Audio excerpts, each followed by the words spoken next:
जननीं शारदां देवीं रामकृष्णं जगद्गुरुं पादपद्मे तयो सिद्ध्वा प्रणमामि मुहुर्मुहुः।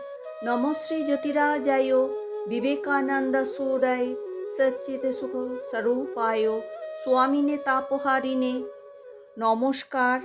ঠাকুর মা স্বামীজির রাতুল চরণে আভূমিলুণ্ঠিত প্রণাম নিবেদন করি। আজকের অনুধ্যান শ্রী শ্রী মায়ের কথা। শ্রী প্রবোধ ও শ্রী মনীন্দ্র স্মৃতিতে শ্রী শ্রী মায়ের কথার আজকে চতুর্থ দিন, 23শে এপ্রিল। ভক্তেরা মাকে প্রণাম করিতে গিয়াছেন। নারায়ণ আয়াঙ্গার মাকে বলিলেন, মা, আপনার মনে এখন অশান্তি মাকুর ছেলের মৃত্যুতে। আমি সেই জন্য শীঘ্র রওনা হব মনে করছি।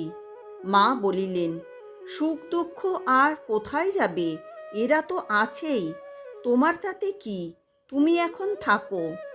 আগামী জ্যৈষ্ঠ মাসের 4-5 তারিখে যাবে। জ্যৈষ্ঠ মাসের 12 তারিখ সোমবার 1326। স্বামী শান্তানন্দ ও স্বামী হরানন্দ কাশী হইতে আসিয়াছেন। মনীন্দ্র পুনরায় আসিয়াছেন। সকালে শান্তানন্দ ও মনীন্দ্র প্রভৃতি শ্রী শ্রী মাকে প্রণাম করিতে গিয়াছেন। ভক্তেরা কোয়ালপাড়া মঠে থাকেন মা জগদম্বা আশ্রমে। শান্তানন্দ, মা, আপনার শরীর কেমন আছে? মা, ভালোই আছি। রাজদ্রোহিতার সন্দেহে আটক হইতে মুক্তপ্রাপ্ত একটি ছেলে পূর্বদিনে আসিয়াছে। পুলিশ হাঙ্গামার ভয়ে ভক্তরা তাহাকে তখনই বিদায় দেওয়ার চেষ্টা করিয়াছিলেন। মাকে জিজ্ঞাসা করায় তিনি বলিলেন, ওকে রেখে দাও, আজ থাক, কাল যাবে। স্বামী কেশবানন্দ তাহাকে মঠে না রাখিয়া অন্য স্থানে রাখিয়াছিলেন, কারণ তখনও রোজ রাত্রে চৌকিদার আসিয়া নবাগত ভক্তদের নাম ধাম লিখিয়া লইত। পরদিন মা তাহার কথা জিজ্ঞাসা করিতেছেন, সেই ছেলেটি কোথায়, চলে গেল নাকি? মনীন্দ্র, সে আছে, আজ খাওয়া দাওয়া করে যাবে। মা শান্তানন্দকে বলিলেন, রাত্রিতে কোথায় ছিল? শান্তানন্দ, জানি না মা, আমাদের জানায় নাই। মা, এখানে যখন জল হয় কাশীতেও কি সেই সময় জল হয়? শান্তানন্দ, না মা, শ্রাবণ মাসে সেখানে বর্ষা আরম্ভ, তবে কখনো কখনো বৈশাখ মাসে ঝড় হয়ে আমটাম নষ্ট করে দেয়। কাশীতে যারা মরবে বলে যায় বুড়িরা, তাদের মা বড় কষ্ট, হয়তো বাড়ি থেকে টাকা পাঠাতো বন্ধ করে দিয়েছে। নিচের স্যাঁতস্যাঁতে অন্ধকার ঘরে থাকতে হয়। মা, হ্যাঁ, বুড়িদের খুব কষ্ট দেখেছি। যখন কাশীতে বংশী দত্তের বাড়িতে ছিলুম, সামান্য চাল ভিক্ষা করে এনে হয়তো ভিজিয়েই তা খেয়ে ফেলত, রাঁধত না। শান্তানন্দ, বুড়িরা মরতে গিয়ে আবার দীর্ঘজীবী হয়। মা, বিশ্বনাথ দর্শন স্পর্শনে পাপ ক্ষয় হয়, তাতে দীর্ঘজীবী হয়। বৃন্দাবনে শাঁখের জল গায়ে দেয়, প্রসাদ খাওয়ায় বলে দীর্ঘজীবী হয়। মা এবার রাধুর কথা বলিতেছেন। রাধু একটু দাঁড়াতে পারলে না, ঘরেই শৌচাদি করছে। এভাবে আমাকে আর কদিন রাখবেন, ঠাকুর যে কি করবেন জানি না। মা শান্তানন্দ স্বামীকে মাকুর ছেলের কথা বলিতেছেন। শোকে মানুষকে যা জব্দ করে এমন আর কিছুতেই করতে পারে না। শরতেরও তার জন্য খুব কষ্ট হয়েছে। কালো ওষুধ আনতে কলকাতায় গেল। এরা আবার তাকে বলে দিচ্ছিল শরতের সঙ্গে যেন দেখা না করে। আমি বলি, কলকাতায় যাবে, শরতের সঙ্গে দেখা করবে না, কীরকম কথা? মনীন্দ্র, হ্যাঁ, শরৎ মহারাজ লিখেছিলেন কালো যেন শটান আমার কাছে আসে। মা তরকারি কুটিতেছিলেন। চেলো ফল দেখিয়া শান্তানন্দ স্বামী বলিলেন, এ কলকাতায় পাওয়া যায় না। মা, এতে ছেচকি হয়, অম্বলে দেওয়া চলে, ঠান্ডা গুণ, ভালো জিনিস।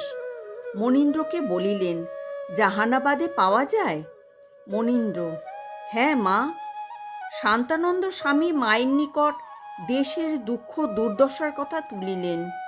শান্তানন্দ: ইনফ্লুয়েঞ্জাতে শুনেছি 60 লক্ষ লোক মরেছে, ধান চাল সব দুর্মূল্য, লোকের বড় কষ্ট। মা: হ্যাঁ বাবা, লোকে খেতে পাচ্ছে না, আবার যার ঘরে ছেলেপিলে আছে তার আরও কষ্ট। এই তো কষ্ট আরম্ভ হয়েছে, বর্ষা হয়ে ধান চাল হলে তবে তো কষ্ট যাবে। কে সাহেব নাকি এসেছিল কলকাতায়, যেখানকার ধান চাল সেখানে থাকবে, আইন করবে বলে সে নাকি চলে গেছে। মনীন্দ্র: সেরূপ তো চেষ্টা হচ্ছে। শান্তানন্দ: লোকের কষ্ট তো দিন দিন বাড়ছে, এত কষ্ট দেশে, এ কি মা কর্মফল? মা: এত লোকের কি কর্মফল? কি একটা হাওয়া এসেছে। শান্তানন্দ: যুদ্ধ থেমে গেছে, তবু জিনিসপত্র সস্তা হচ্ছে না কেন? মা: তবে যে বলে আবার যুদ্ধ হচ্ছে। শান্তানন্দ: সে এখানে কাবুলে এত দুঃখ কষ্ট, যুদ্ধ বিগ্রহ, এ কি মা, যুগ পরিবর্তন হবে আবার? মা হাসিয়া বলিলেন, কি করে বলবো, তাঁর ইচ্ছায় কি হবে কেমন করে জানবো? রাজার পাপে রাজ্য নষ্ট হয়, হিংসা, খলতা, ব্রহ্মহত্যা এসব পাপ।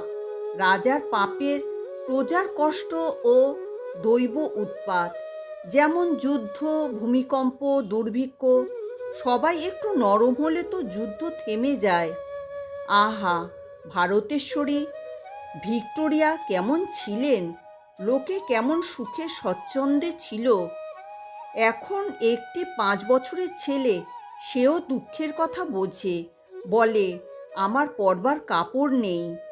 আচ্ছা, সরোজ যে এখানে চাল দেওয়ার ব্যবস্থা করেছে, কতগুলি চাল দেওয়া হলো?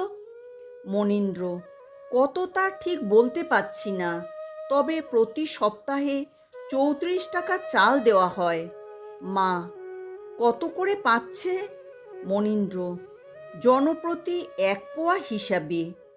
মা: প্রত্যেকে কত পেলে? মনীন্দ্র: 6 সের, 7 সের, 8 সের, যাদের যেমন লোক খেতে। মা: কতগুলি লোক পেলে? মনীন্দ্র: ঠিক জানি না, মুসলমানের মেয়েরাই বেশি ভিখারি। মা: হ্যাঁ, এখানে মুসলমানরা গরিব বেশি। আচ্ছা, সরতার কোথায় চাল দিচ্ছে? মনীন্দ্র: বাঁকুড়া, ইন্দোপুর, মানভূম, যেখানে দুর্ভিক্ষ সেখানে দিচ্ছেন। মা: ছেলেরা যাচ্ছে সেখানে? শান্তানন্দ: মঠ থেকে যাচ্ছে। মনীন্দ্র: ইন্দোপুর, যেখানে সাতুর যাওয়ার কথা হয়েছিল। মা: সাতুর ভগ্নীটি শিওরে বিবাহ হয়েছে। মনীন্দ্র: হ্যাঁ মা, সাতু বিবাহে না যাওয়ায় তার বাপ মা। মা: হ্যাঁ, বড় দুঃখিত হয়েছে। তা হবেই তো, কিন্তু সাধু সন্ন্যাসী মানুষ বিয়েতে যাবে কেমন করে? অন্য সময় যাবে বই কি। প্রভাকরে ছেলেটি ভালো হলে হয়, ছেলে হওয়া এক পাপ। তিনি বলতেন, সংসারে সব ভেলকিবাজি। ভেলকিবাজি বটে, তবে মনে থাকে না, এই দুঃখ। আজ এই পর্যন্তই, আবার আগামীকাল। জয় ঠাকুর, জয় মা, জয় স্বামীজি।